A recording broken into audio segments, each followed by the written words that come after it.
Don't forget to share your thoughts in the comments, and subscribe to keep up with our latest stories for several nights in a row. The dark-coated German Shepherd named Shadow refused to leave the baby's room. It started subtly. Jonas and Claire thought maybe it was just a new habit. But soon it became impossible to ignore. Shadow would lay himself right beside Emily's crib, his body still, his gaze fixed on the sleeping infant. He wouldn't respond to commands. He didn't flinch for treats. He simply stayed, as if he had taken up some silent post. One night, just before bed, Jonas stepped quietly into the nursery. "Come on, buddy. Time to go to your bed," he said gently, patting his leg like he always did. Nothing. Shadow didn't move. Didn't even blink. Claire came in a moment later, holding one of his favorite peanut butter biscuits. She shook it softly in her hand. "Shadow, come on, boy. Look what I've got." Still not a twitch. Jonas knelt beside him and lightly tugged on his collar. Shadow's body stiffened, his muscles tightening, and he pressed himself closer to the crib. "He's never done this before," Claire whispered, a hint of confusion in her voice. "Maybe he just wants to feel closer to her," Jonas said, shrugging. "Let's give him a night. Just one." They turned out the light. Claire paused in the doorway, looking back one more time. Shadow hadn't moved. Emily was sleeping soundly, and somehow the sight of the dog curled up beside the crib seemed sweet. What they didn't know was that this small decision, this one night, would change everything. The sight of Shadow silently guarding baby Emily brought back memories Claire thought she had buried. It hadn't always been this way, the life with a child, the warm home, the sense of wholeness. Just a few years earlier, Claire and Jonas had been stuck in a cycle of hope and heartbreak. For years, they tried to have a baby. Each month brought a new wave of expectation, followed by silence. Claire's pain wasn't loud. It didn't come with tears or outbursts. It was quiet, heavy, and constant. Each negative test felt like another failure stamped across her heart. She couldn't give Jonas the one thing he deserved, a family. And no matter how many times he held her and said it wasn't her fault, the guilt clung to her like a second skin. But what hurt the most was the loneliness. Claire felt like she was carrying a grief no one else could see. Her friends tried to be supportive, but their well-meaning words only made her feel more alone. Her mother offered advice when all Claire needed was comfort. And Jonas, he was doing his best, holding it together for both of them. She saw the sadness in his eyes even when he smiled. So Claire stayed quiet. She didn't want to add weight to the heaviness already on his shoulders. Instead, she kept everything locked inside, like a secret too painful to speak aloud. Each unspoken thought felt like a stone settling in her chest, making it harder to breathe. Then one rainy afternoon, something shifted. On his way home from work, Jonas, tired, worn, and desperate to bring light back into their lives, stopped by an animal shelter.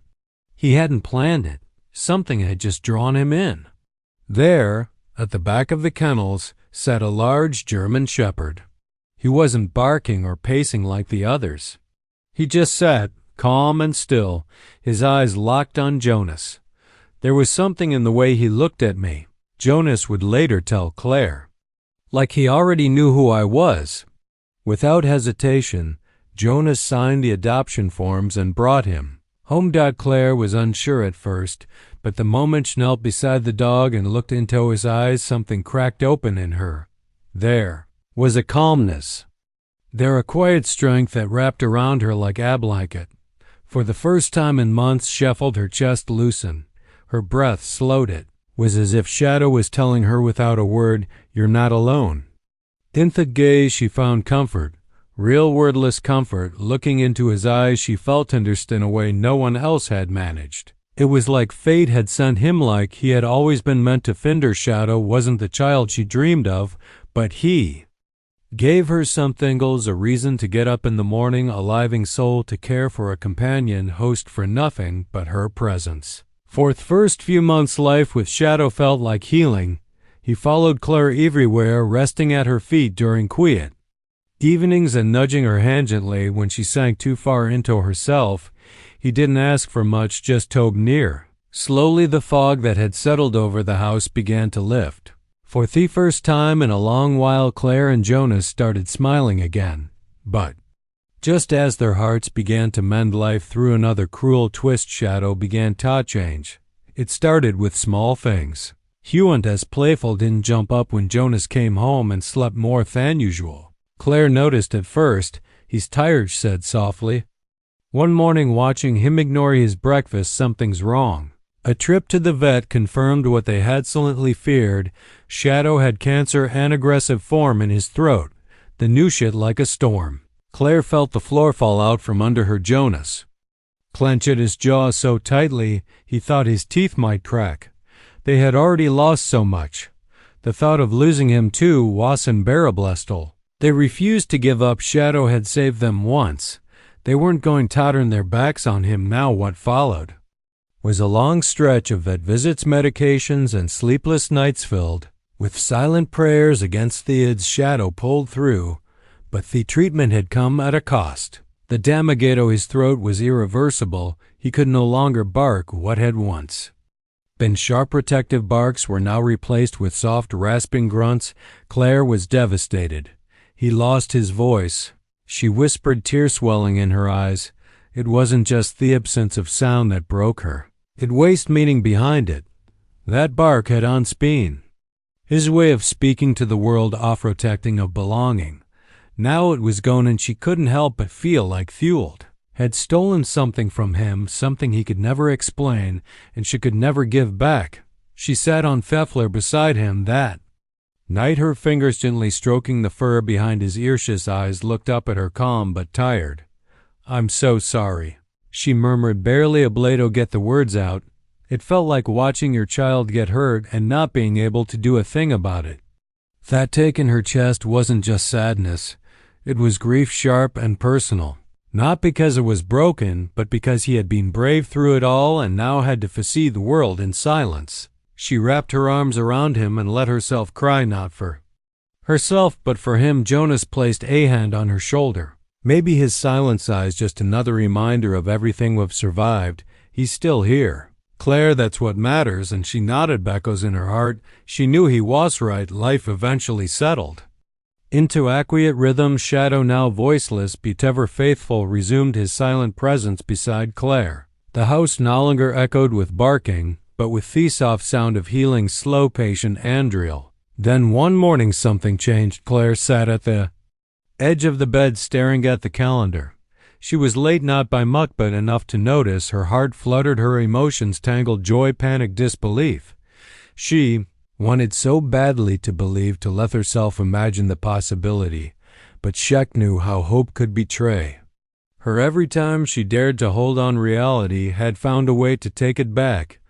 This time she was afraid the fall might break her for good. She didn't tell Jonas right away. Instead, she took the test alone, hands trembling, and when the 2 pink lines appeared, she didn't scream, she didn't cry. She just sat there in stunned silence. Shadow was the first to know. He padded into the bathroom and rested his head on her lap. She looked down into his eyes, and for a moment she believed he already understood. A few days later, after the doctor confirmed the news Claire told Jonas, he stood there, speechless, eyes wide, mouth slightly open. Are you serious? He finally whispered. She nodded, tears spilling freely. Now, we're having a baby. Shadow's transformation was immediate. The once languid dog became alert, energized, as if something had awakened inside him. He began following Claire around the house with new intensity, never letting her out of his sight. He knows, Jonas said one evening, watching the dog curl up beside Claire's feet. He's already protecting her. Claire smiled, her hand restingently on her growing belly, wherever she and Shadow followed, calm, silent, and fiercely attentive. It was as if he could sense that a new life had begun and had been called to guard it, and in her heart Claire believed that too. The day Emily was born, everything changed. Claire had imagined it for years. The first cry, the tiny fingers, the overwhelming rush of love, and it was all of that and more. Jonas held her daughter in his arms like she was made of glass, tears in his eyes, unable to say a word. Claire looked on, heart full to the brim, and whispered, "She's here. She's really here." Shadow wasn't allowed in the hospital, but when he brought Emily home, it was as if he'd been waiting for that moment his entire life. He sniffed her, gently circling her car seat, tail wagging slowly. Then he laid down beside it and didn't move at first. It was sweet. Wherever Emily was, Shadow was there. If she was in the bassinet, he laid beside it.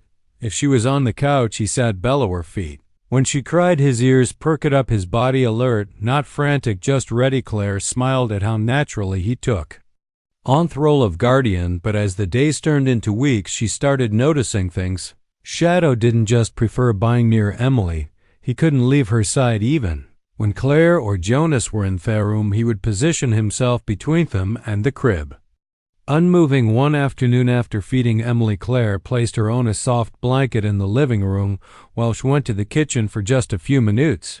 When she returned, her breath caught. Chateau wasn't just lying near Emily. His body was curved around hers protectively.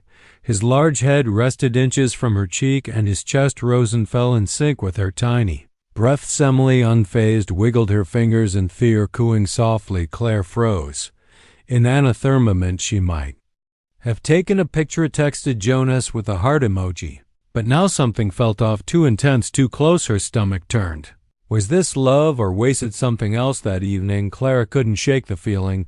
She didn't mention the living room moment to Jonas right away. It felt silly, almost paranoid. Shadow had never hurt anyone. He was her rock, their protector, but the way he had curled around Emily, it hadn't looked like protection. It had looked like possession. Still, she tried to brush it off. Maybe she was of her tired new motherhood came with its own wave of anxiety, and she had read now articles to know it could play tricks on the mind. But something in her gut kept whispering, "Watch him." That night, Jonas came home from work and went into the nursery to check on Emily. Shadow, as always, was lying beside the crib. Jonas crouched beside him and reached for his collar. "Come on, big guy," he said gently. "Time for bed." That's when it happened. Shadow growled, not playfully, not with hesitation. It was low, deep, and full of warning. His lips curled back just enough to reveal the edge of his teeth. His body didn't rise, but it tensed like a spring loaded too tightly. Jonas froze. Claire, standing in theater way, felt her heart slam against her ribs. "He's never growled at me," Jonas said quietly, his hand still hovering in there. "Not once."